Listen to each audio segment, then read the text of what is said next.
देखनी हा जिंदगी में कई बार आजमा के, कई बार आजमा के। देखनी हा जिंदगी में कई बार आजमा के।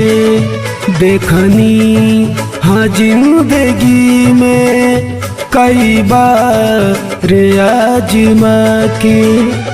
देखनी हा जिंदगी में कई बार आजमा के। देखनी हा जिंदगी में कई बार आजमा के। दे दे ला लोग धोखा दिलवर से दिल लगा के। देवे ला लोग धोखा दिलवर से दिल लगा के।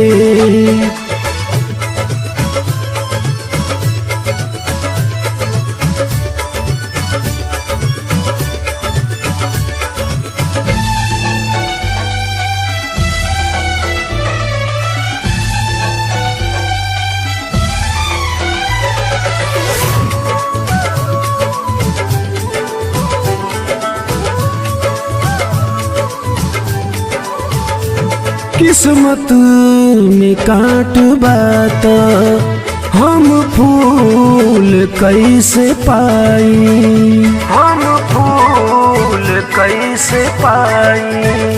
किस्मत में कांट बात हम फूल कैसे पाई। लूटे लहार दिलवर नस्तर चुभा चुभा के। लूटे लहार दिलवर नस्तर चुभा चुभा के।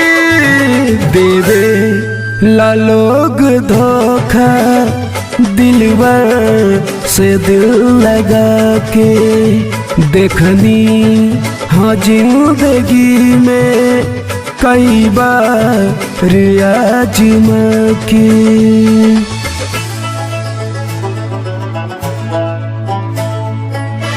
Mix by Radhika recording studio Salempur.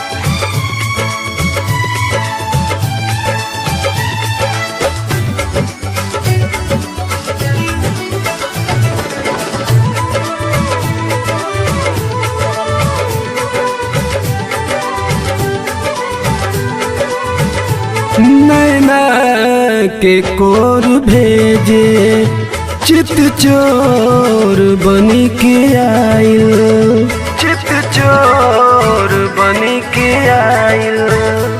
नैना के कोर भेजे चित चोर बनी के आइल। फिर चोर बन के निकला दिल के रतन चुरा के। फिर चोर बन के निकला दिल के रतन चुरा के। देवे ला लोग धोखा दिलवर से दिल लगा के। देखनी हाँ जिंदगी में कई बार आजमा के।